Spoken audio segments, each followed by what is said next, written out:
Podcast. Cortez Followers here. Got Kevin Carter over Skype. Mr. Carter, good afternoon, sir. What's that? That's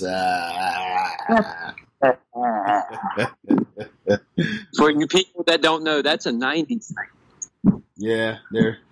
To our young listeners, you got YouTube, so you can definitely look up that Budweiser What's Up commercial. if you're trying to figure that out, and go ahead and incorporate that in today's age, because it's always a fun thing to do. What's that? And the Dusty Boys did it for years in wrestling. Yep. So that's why I said the popular thing with Kevin just started. How you doing today, sir?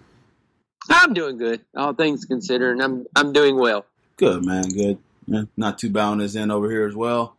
Still trying to figure out. We had 2 weeks of winter. Now it's back to original Florida weather. And then next week it's supposed to get cold. So we got a cold front coming in for 3 days. Then it gets back up into the 80s. That's right. Load up on your. So who knows what the hell it's going to be when I come down there to visit? Mm-hmm. Load up on your Benadryl, your medicine, cough medicine.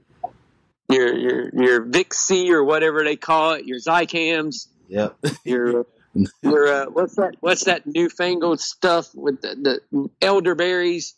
Yeah, get all that crap in your system. Drink your orange juice. Yep, because you already know to wear a chain like that, people gonna get sick. So exactly, my nose has been stuffy for the past weeks, so it's been weird.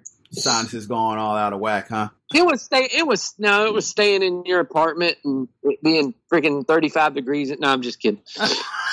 There you go. I didn't get sick till I came down there. No, I'm just. Oh God, I had the AC on at a decent amount. Didn't mean to freeze you, man. Oh no, it was fine. I was just messing with you. You just having a little bit of fun. Right. Well, we already got our room set, so we're ready for the end of January, 1st of February. Nice. Yeah, so we'll be there. I just got to send somebody money for basketball tickets. I don't know who that would be. Yeah, someone. Yeah, somebody that I used to know. All right, let's transition to this Monday game that happened. You had the number 3 Clemson Tigers facing the number 1 LSU Tigers, the battle of the Tigers. Eventually, a Tiger was going to win, and we ended up having the best Tiger that still remaining was LSU Tigers. They won 42-25, and you said Tigers 7 times. I did. Yeah, that one little thing. So if anybody was taking shots because I said the word Tiger, you're probably obliterated right now. Exactly. See, now you have to just refer to them as LSU or Clemson. That's right. Then they get confusing. Yes. So yeah, LSU and Clemson. So if your heart is already in cardiac arrest, I'm sorry, not really. Or you could call them their official game. The official name of LSU is the LSU Bengal Tigers, and then Clemson's just Tigers. Clemson's just Tigers. Okay. This LSU's technical official name is the Louisiana State University Bengal Tigers. Guys, that's their official. Guys, are y'all enjoying this Tiger talk? So now I'm done with it because I don't even want to say those 3 letters anymore. So. All right, Clemson, LSU, we'll refer to them that way so you know which team we're talking about. But Kevin, your overall thoughts on this game, because it kind of started with Clemson coming out throwing punches, huh? It started very well for Clemson. They were coming out and they were hitting. The bad part is they didn't get. I thought they should have got. And if you follow me on Twitter and everything, I kept saying it. I wish they would have got Trevor Lawrence running the ball more. Mm-hmm. Because whenever he's running the ball more, it adds so much to their offense. And when he was just trying to stand back there and make plays in the passing game, I was like, this ain't going to work out well for him because LSU's eventually going to figure it out. And then it's just going to be done. So I was wanting them to get him running a little more. I was wanting them to get ETN involved in the game a little more too, but that just didn't happen. And once LSU got the big lead, it was over then. Yeah, that second quarter was a big difference. They dropped 21 points in that second quarter, and then you just saw Joe Burrow just kind of got into the groove. And Yeah, once he got settled in and once they figured out their blitzes and was able to pick them up and leaving their good blocking back in and him able to figure out where the guys were coming from. Once they got Joe comfortable, it was over then. It was over then. You can blitz them so much and get to them, but once he figures it out and once they get comfortable, it was on. Especially with the playmakers that LSU has. Yeah, I can't remember even if this happened or if it ever happened. And if it did happen, it must have been even a while back. But, you got the number one quarterback kind of draft this year versus number one quarterback coming out this year. Kevin, you a little bit more. They're saying is going to be the number one quarterback next year. Yeah. I think Burrow goes first this year, no doubt. It just makes sense because Cincinnati, he's an Ohio kid, so it just makes sense. Right, and they're kind of really just over and done with Dalton and a lot of that offense that they're running. But I'm not overly sold on Trevor Lawrence. Not big time overly sold on him. Mm-hmm. Mind you, this was just his second year playing and starting. So next year he's going to be his show out year to whether he's going to be high in the Heisman, and then we'll actually figure out if he'll be able to if he'll be that number one pick. Gotcha. He's a freak, though. He's a freak. He takes some shots, and he's a hard-nosed, tough kid. So is Joe Burrow. I swear he broke a rib. Yeah. On that shot he took, I swear he broke a rib because he didn't look right afterwards. Mm-hmm. And he didn't start that running around stuff a lot more. He started doing it a lot less than he was before. Yeah. So initially, they really did. I'm talking about the Clemson defense here. They did a good job neutralizing Justin Jefferson in the beginning. Oh yeah. Chase was the one that was the big target that's going on. Had 9 receptions, 221 yards, 2 touchdowns. So the bad one they couldn't guard was Moss, though. That he was the guy that got loose a little bit that you wasn't expecting to be able to get loose. And I guess with his daddy in the audience and everything like that, he wanted to show out in the biggest part. But Moss did a good job of creating his little mismatches, and he did a good job in the blocking game too. Once they were able to use him, picking up some of the blitzes and stuff that Clemson was doing. But Clemson was neutralizing everybody in the beginning of the game because they were sending the house at the right time. Yeah. But once they lost their linebacker to that targeting call, it was over then. You could just see everything on defense deflate once that guy got knocked out. Yeah, Moss has already announced that he's declared for the NFL draft. Rightfully so. He's going to be a solid player in the NFL. He's just big. He's bigger than his dad. Yeah. And his dad is pretty big, too.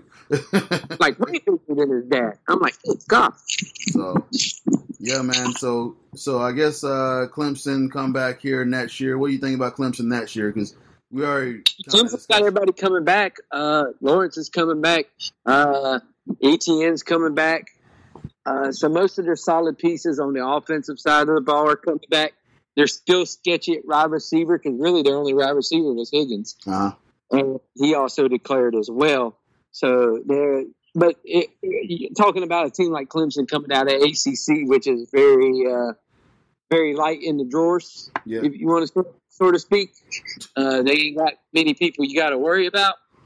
So they're going to be up in front running in the ACC again and get back into the playoffs probably.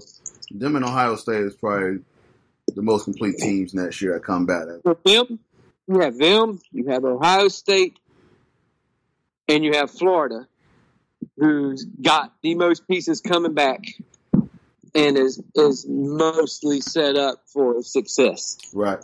You have the teams like Alabama, who always reloads. Mm-hmm. Georgia, who they're saying is reloading, but I don't know. They all lost an awful lot. And all the big time teams you think would still be in the conversation, but a lot of certain ones lost a lot of players this year. Yeah, so LSU lost coaches, players. They lost trainers. They lost water boys. They lost all kinds of stuff. Joe Brady went to Carolina as the offensive coordinator, correct? Yep, and their defensive coordinator went somewhere else. Oh wow! To take a head coaching job. So there's a lot of moving pieces that's going on around it. Ah, got you. Yeah, go Tigers. Hey, cashing wise high, you know what I'm saying? But they did. They blew in the 1 year. They were like, look, this has got to be the year because we still only got Joe this last year, and they knew they had to do something, so they used it. And they did what they had to do, and well, good for them. Which I'm not saying good for them in a good way. Just screw them. Yeah. I don't care. I could care less.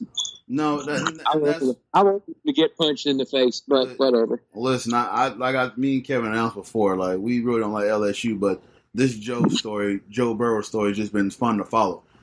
Like this kid is like just really, really talented, and not that I root for LSU to do well, anyways. But there's the storyline that you follow, and the kid was playing out of his mind, and not really playing. He's playing well. He's just really talented. I'm not gonna say playing out of his mind because he's really that good. And well, he threw 60 touchdowns. That's playing out of your mind. Yeah. In this day of college football, that's nuts. Yeah. I think he's the real deal, man. I like his pass, and I think he's gonna be a really good NFL prospect going into the draft. I think he's a good NFL prospect, depending on what team he goes to. Yeah. Because guy's going to be in Cincinnati. Yeah. You hope Cincinnati doesn't waste his guy talent. But it's also on Joe, too. Joe's got to put in the work.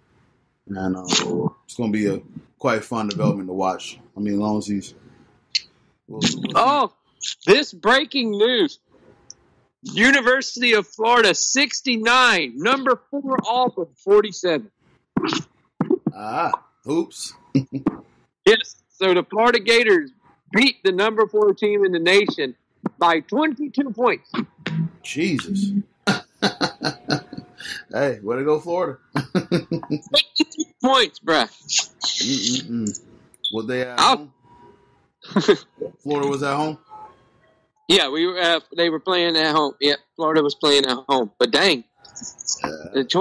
Florida's been struggling. Florida wasn't playing that well until they got to SEC conference play, and now I think they're 3-1 in conference play right now. But that's a huge win over a number 4 team in the nation. Okay. Sorry, all this LSU talk made me had to talk something about the game. Nothing wrong with that, man. All right, let's transition to the NFL conference championship games that we got coming up on Sunday. All right, so first we got the AFC. You got the Tennessee Titans versus the Kansas City Chiefs. Tennessee taking away everything that everybody wanted to see in Baltimore and flipping Kansas City, right? Yeah. Matchup. God, I stand Tennessee. They're kicking off at 3:00 on CBS.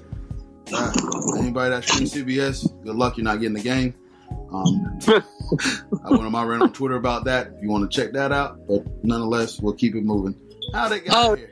CBS has a very shitty streaming service. Yes, because they charge you for it. The only network that charges you for streaming their shows and network whatnot. But now, if I'm not mistaken, you'll be able to view it on NFL and Yahoo. Yeah, so you'll still be able to interview it on your phone and watch the game. But I'm probably gonna go to a spot and watch the CBS game. Wait a minute, you got all this fancy TV and stuff. You can just cast it from your phone to your TV. When I do that, it shows up blank. It blacks it out. Trust me. Because you have an iPhone. Because you have a Samsung TV and an iPhone. CBS is smart, man. They don't play with that.